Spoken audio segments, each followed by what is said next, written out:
हर साल करीब 2000 से ज्यादा फिल्में बनती है इंडिया में, जिसमें से 1000 से ज्यादा मूवीज बॉलीवुड में बनती है। पूरी दुनिया में लार्जेस्ट फिल्म प्रोड्यूसर है इंडिया। इंडिया में कई तरह के लैंग्वेजेस में मूवीज बनती है, जिसमें से हिंदी मूवी इंडस्ट्री को कहते हैं बॉलीवुड, तेलुगु मूवी इंडस्ट्री को टॉलीवुड, तमिल को कॉलीवुड, मलयालम को मॉलीवुड, कन्नड़ को कॉलीवुड, भोजपुरी को भोजीवुड और पंजाबी सिनेमा को पॉलीवुड। टोटल 4 स्टेजेस होते हैं जिसमें फिल्म बनाई जाती है। पहला डेवलपमेंट। डेवलपमेंट में स्टोरी, स्क्रिप्ट, डायलॉग्स ये सब की तैयारी होती है। दूसरा प्री प्रोडक्शन। कौन से एक्टर्स लिए जाएंगे, कौन मूवी डायरेक्ट करेगा, शूटिंग, लोकेशन, कहाँ मूवी को शूट किया जाएगा, इक्विपमेंट्स रेंट करना है या खरीदना है, ये सब प्री प्रोडक्शन में आता है। फिर तीसरा प्रोडक्शन, मूवी बनाना, जब मूवी को शूट किया जाता है। चौथा पोस्ट प्रोडक्शन। यहाँ पर होती है मूवी की एडिटिंग, डिस्ट्रीब्यूशन, मार्केटिंग। एक मूवी बनाने में बहुत सारे पैसे लगते हैं। एवरेज बॉलीवुड मूवी को बनाने में 30 से 50 करोड़ लग जाते हैं और मूवी को प्रोड्यूस करने में पैसे लगाते हैं बड़े बड़े प्रोडक्शन हाउसेस। वो भी एक नहीं, मल्टीपल प्रोडक्शन हाउसेस होते हैं मूवी पर पैसे लगाने के लिए। जो एक इंडिविजुअल इंसान मूवी पर पैसे लगाता है उसे प्रोड्यूसर कहा जाता है। कुछ all time lowest budget movie जिसके इंडिविजुअल प्रोड्यूसर थे और जिसका कलेक्शन बहुत ही बढ़िया था, वो है विक्की डोनर, बजट 5 करोड़, कारोबार 66 करोड़। अ वेडनेसडे, बजट 5 करोड़, कमाई 30 करोड़। लिपस्टिक अंडर माय बुरखा, बजट 6 करोड़, कमाई 21 करोड़। बेजा फ्राई, बजट 60 लाख, कमाई 8 करोड़। ये कुछ मूवीज थे जिसके सिर्फ एक प्रोड्यूसर्स थे। ये प्रोड्यूसर्स एंटरप्रेन्योर्स की तरह काम करते हैं, रिस्क लेकर ये पिक्चर में पैसे लगाते हैं। अगर फ्लॉप हो गई तो इनका नुकसान और अगर हिट हो गई तो इनका फायदा। डायरेक्टर्स, राइटर्स, एक्टर्स जो होते हैं वो ज्यादातर सैलरी बेसिस पर काम करते हैं। कुछ डायरेक्टर्स होते हैं जो सिर्फ प्रॉफिट शेयरिंग मॉडल पर काम करते हैं। पिक्चर पूरी बनाने के बाद मूवी को एक हार्ड डिस्क में डाला जाता है जिसे कहते हैं DCP, डिजिटल सिनेमा पैकेज। और हार्ड डिस्क को प्रोड्यूसर लेकर जाते हैं डिस्ट्रीब्यूटर्स के पास। ये distributors movie cinema halls, OTT तक पहुंचाने का काम करते हैं और ये कमाते हैं satellite rights, streaming rights sale करके। टीवी चैनल्स पैसे देती है इन डिस्ट्रीब्यूटर्स को। डिस्ट्रीब्यूटर्स इन टीवी चैनल्स, OTT प्लेटफॉर्म्स को मूवी सेल करते हैं। कई बार देखा होगा आपने, जब मूवी टीवी पर पहली बार आती है तो वर्ल्ड टेलीविजन प्रीमियर दिखाया जाता है। मूवी रिलीज होने के पहले ही डिस्ट्रीब्यूटर्स OTT टीवी चैनल्स के साथ डील कर लेती है कि मूवी खरीद लो, रिलीज के कुछ हफ्तों महीनों बाद प्लेटफॉर्म में रिलीज कर दो। सिनेमा हॉल्स को बॉक्स ऑफिस कहते हैं और एक फिल्म जितना कमाती है उसे बॉक्स ऑफिस कलेक्शन कहा जाता है। इस पैसे को थिएटर ओनर्स द्वारा कलेक्ट किया जाता है। जितनी भी कमाई होती है उसमें से थिएटर्स को गवर्नमेंट को 18% GST देना पड़ता है। 18% GST अगर टिकट का प्राइस 100 से ज्यादा है, 12% GST अगर 100 से कम है। तो टैक्स काटने के बाद जो पैसा बचता है उसे नेट कलेक्शन कहा जाता है। अगर नेट कलेक्शन बजट से ज्यादा हो तो मूवी ने प्रॉफिट कमा लिया, मूवी हिट हो गई, ब्लॉकबस्टर हो गई। GST आने से पहले एंटरटेनमेंट टैक्स होता था जो स्टेट टू स्टेट डिपेंड करता था। जब एक फिल्म टैक्स फ्री हो जाती है तो उस मूवी पर से टैक्स को हटा दिया जाता है। GST में SGST, CGST 2 टाइप के टैक्स होते हैं। CGST central goods and service tax, SGST state goods and service tax. अगर कोई मूवी टैक्स फ्री होती है तो उस पर से SGST हट जाता है, CGST होता है।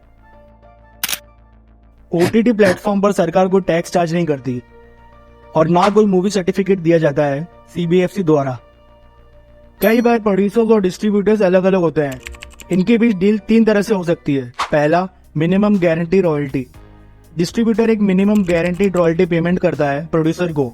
एक फिक्स्ड अमाउंट होता है जो दिया जाता है चाहे मूवी हिट हो या फ्लॉप हो, तो इसमें दोनों में रिस्क डिवाइड हो जाता है। और दूसरा है आउटराइट परचेज।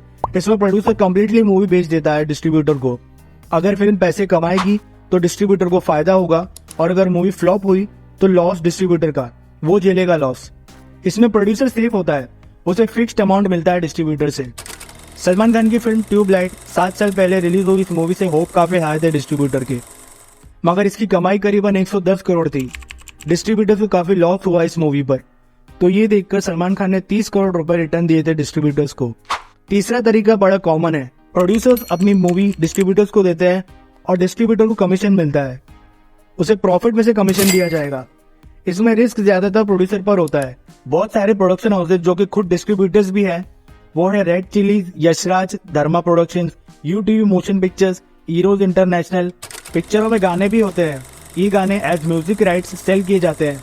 यहाँ से भी कमाई होती है प्रोड्यूसर्स को। अब डिस्ट्रीब्यूटर्स जाते हैं सब डिस्ट्रीब्यूटर्स के पास। ये कंट्री के अलग अलग एरियाज में डिवाइड होते हैं, जिसे डिस्ट्रीब्यूशन सर्किट्स कहा जाता है।